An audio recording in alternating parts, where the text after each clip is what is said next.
মঞ্চ আছে, তারা বিধাননগর পুলিশ কমিশনারেট এরিয়াতে বহু প্রোটেস্ট করেছে, বহু আন্দোলন প্রতিবাদ করেছে এবং প্রত্যেকটা শান্তিপূর্ণ প্রতিবাদে পুলিশের তরফ থেকে তাদের সম্পূর্ণ সহযোগিতা করা হয়েছে। আমরা সোশ্যাল মিডিয়া সুমন বিশ্বাস নামে ওনাদের যিনি একজন সদস্য আছেন তার সোশ্যাল মিডিয়া একটা পোস্ট পেয়েছি এবং ওনার তরফ থেকে আমরা একটা ইমেলও পেয়েছি যেটাতে বলা হয়েছে এবং উনি একটা ডাক দিয়েছেন যে আগামীকাল অর্থাৎ 18ই অগস্ট একটা প্রতিবাদের জন্য ডাক দেওয়া হয়েছে।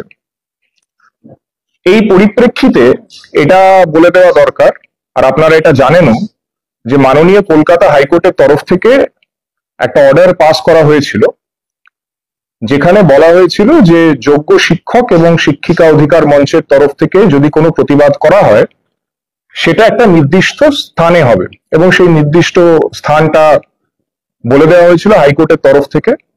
এখন সেই জায়গাটাতে আপাতত কোনো কেউই নেই, কিন্তু কোন রকম যদি কোনো প্রতিবাদ করা হয় সেটা বলা হয়েছিল সেইখানেই যেন করা হয়। যেহেতু যেটার বিষয়ে কালকে আমরা শুনেছি, যে খবরটা আমরা পেয়েছি সুমন বিশ্বাসের পোস্টে এবং ইমেল আইডির মাধ্যমে, সেটা যেহেতু কলকাতা হাইকোর্টের যে অর্ডার তার থেকে বাইরে করা হচ্ছে, সেই জন্য আমাদের তরফ থেকে সুমন বিশ্বাসের দেওয়া মেলকে এবং ওদের এই প্রতিবাদ করার যে বক্তব্য যেটা ওনারা করতে চেয়েছেন সেটাতে আমরা পুলিশের তরফ থেকে কোনো রকম পারমিশন দিইনি। আজকে আমাদের কাছে গোপন সূত্রে এটি খবর আসে, একটি রেকর্ডেড কনভারসেশন আমরা পাই যেখানে দুজনের মধ্যে একটি কথোপকথন আছে। এই দুজনই হচ্ছেন এই অধিকার মঞ্চের সদস্য এবং সেই যে কথোপকথনটা হয়েছে সেটাতে আমরা বেশ কিছু আপত্তিজনক জিনিস পেয়েছি বা কিছু হিংসাত্মক গতিবিধির কথা সেখানে আমরা পেয়েছি। এই যে কনভারসেশনটা সেটাকে আমরা অলরেডি সিজ করেছি। কনভারসেশনটা প্রায় 6 মিনিটের, সেখান থেকে কিছু রেলিভেন্ট পোর্শন আমরা আপনাদেরকে আজকে একটু শোনাতে চাই।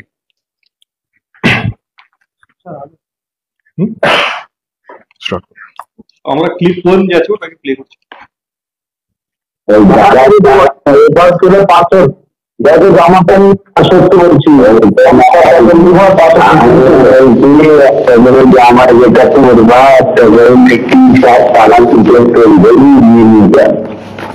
আর ছোট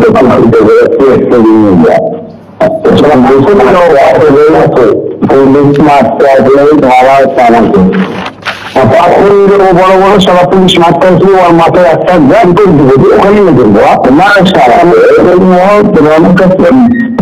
না মাছ তালাকে আর ওই মেরেই দিব একটা,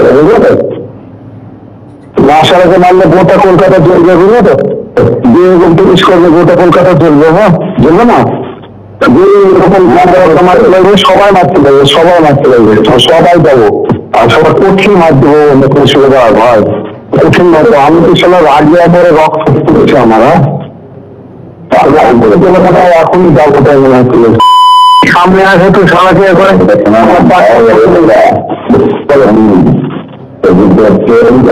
পাশের না চলে চালাবে তুলে ধরে করে নিয়ে যেতে হবে 500 আরো প্রথম করে সুবিধা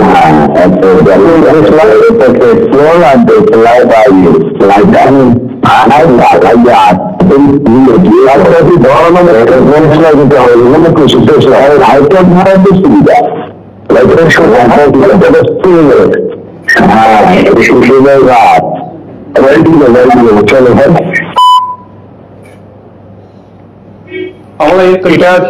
এটা ছিল প্রথম অডিও ক্লিপটা, আরেকটা অডিও ক্লিপ আপনাদের শোনাচ্ছি। না না না এবার কোনো ঘুরে না, কঠিন মাছ দিল সব ছেলে মেয়ে দিচ্ছে রক্ত সবাই দিচ্ছে, হ্যাঁ এবার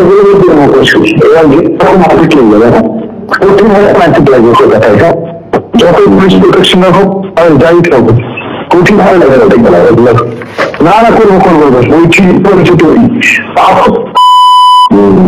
যে সালা কাছে আসবি তাকে আগুন খেয়ে দিব, দেড় সালা মারতে আসবি, দেড় সালা পেট্রোল বোতল ছুড়া হ্যাঁ কেউ পালায় আসবে করছি 12 পালাতে 12 সালাকে মানে বোতল ছুটতে হবে লাইটটা চলুন না দেশ সালাতে একবারে আগুন করে সালা থেকে এরকম আন্দোলন হলে এই আমি কোথায় পেয়ে যাবে একটা যদি একটা না না তাহলে বাড়ি পাবে না একটা অ্যাকশন হয়নি বলতে না এবার কিনা একটা অ্যাকশন যদি হয়ে যায় তাহলে তাহলে আর নিয়ে যাবে তবে সরকার আসলে হুমকি দিয়েছে ভালো করে হুমকি দেবে তোদের যে পরীক্ষা সেন্টারে তোর সব দেয়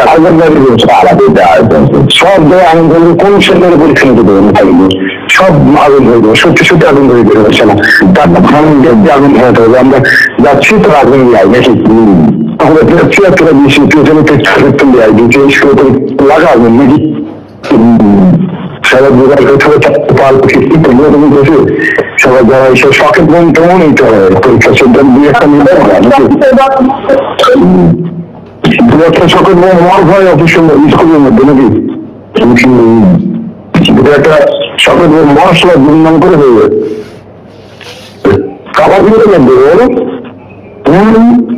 খাবার দিলে দেবে রেডি করা পেন রেডি করো তুমি ঘুরে আসা যেতে পারো তুমি ঘুরে এসে পটাপট করছি সকাল হ্যাঁ আচ্ছা ঠিক আছে আচ্ছা এই অডিও ক্লিপগুলো আমরা আপনাদেরকে শেয়ার করব।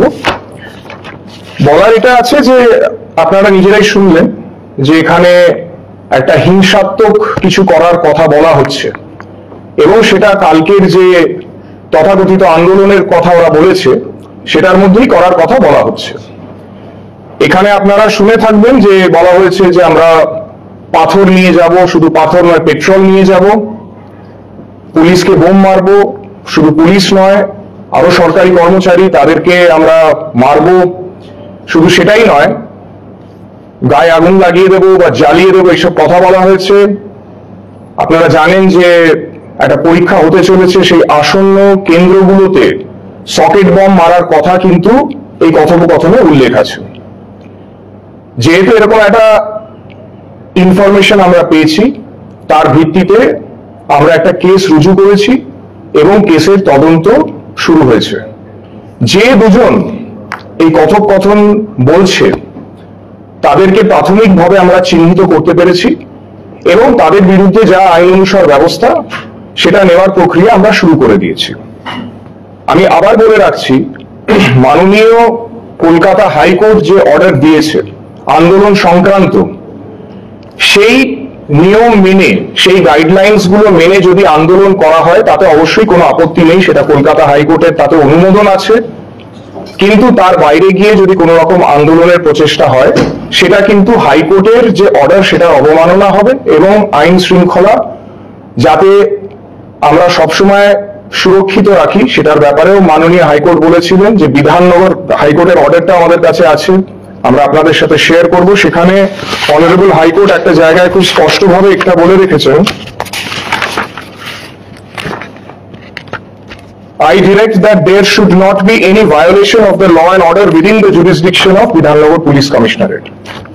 এটার পরিপ্রেক্ষিতে কালকে আমরা সবাইকে এই অধিকার মঞ্চের যারা সদস্য আছেন তাদেরকে আমি আপনাদের মাধ্যমে অনুরোধ করব যে তাদের মধ্যেই কিছু জন আছেন যারা কিন্তু কালকে একটা হিংসাত্মক কিছু করার পরিকল্পনা করছেন, তাদের এই চক্রান্তে যেন ওনারা পা না দেন। যদি কোনো রকম আন্দোলন করারই থাকে সেটা হাইকোর্টের যে নির্দেশ আছে সেটা মেনে যেন করা হয়, যেটা এখন অবধি যখন ওনারা করেছেন হাইকোর্টের এই নির্দেশ আসার পর সেইভাবে হোক।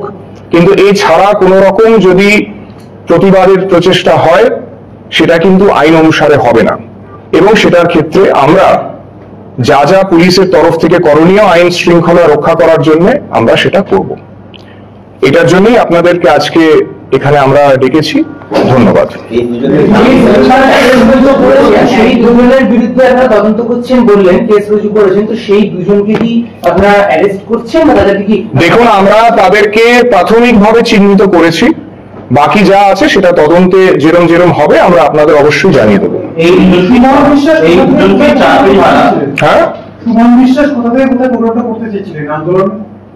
দেখুন, ওনারা যে মেল করেছেন তাতে ওনারা বলেছেন আমরা অমুক জায়গাতে দাঁড়াবো, ওখান থেকে আমরা মিছিল করে যাব, কিন্তু ব্যাপার হচ্ছে যে অনারেবল হাইকোর্ট স্পষ্ট বলে দিয়েছেন যে আন্দোলনটা কিরকম হবে, তার জন্য স্পষ্ট নির্দেশিকা মাননীয় হাইকোর্ট দিয়ে দিয়েছেন। তার বাইরে কোন রকম যদি আন্দোলন করা হয়, এখানে বলে রাখা আছে যে there shall not be any violation of law and order in Bidhannagar police commissionerate. তো সেই হিসেবে অন্য কোনো, যেহেতু হাইকোর্টের অলরেডি একটা অর্ডার আছে, সেটার বাইরে যদি কোনো রকম কিছু করা হয় সেটাতে আমরা পারমিশন দিচ্ছি না, দিইনি। সেক্ষেত্রে আপনাদের যে সুনির্দিষ্ট যে জায়গাটা করা রয়েছে বলে অধিকার বলছে, যেখানে ওরা বসছে সেখানে তার উপর আন্দোলন করতে পারবে তো? হ্যাঁ, সেটা তো সবসময় করতে পারবে, সেটা তো হাইকোর্ট বলেই রেখেছে, অনারেবল হাইকোর্ট সেটা বলে রেখেছে। আমরা যা কেস করা হয়েছে, জাস্ট কিছুক্ষণ আগেই আমরা কেস রেজিস্টার করেছি, ইনভেস্টিগেশন হচ্ছে। কেস সংক্রান্ত যা যা আপনাদের ডিটেলস সেটা আমরা সময় মতো আপনাদের জানিয়ে দেবো। একটা প্রশ্ন আছে, এই যে দুজনের কনভারসেশন আপনারা চিহ্নিত করেছেন প্রাথমিকভাবে, নাম জানতে চাইছি না, এরা দুজন কি চাকরিহারা শিক্ষকদের মধ্যে? এই যে অধিকার মঞ্চ যেটা আছে, এনারা কিন্তু তাদেরই সদস্য। ধন্যবাদ।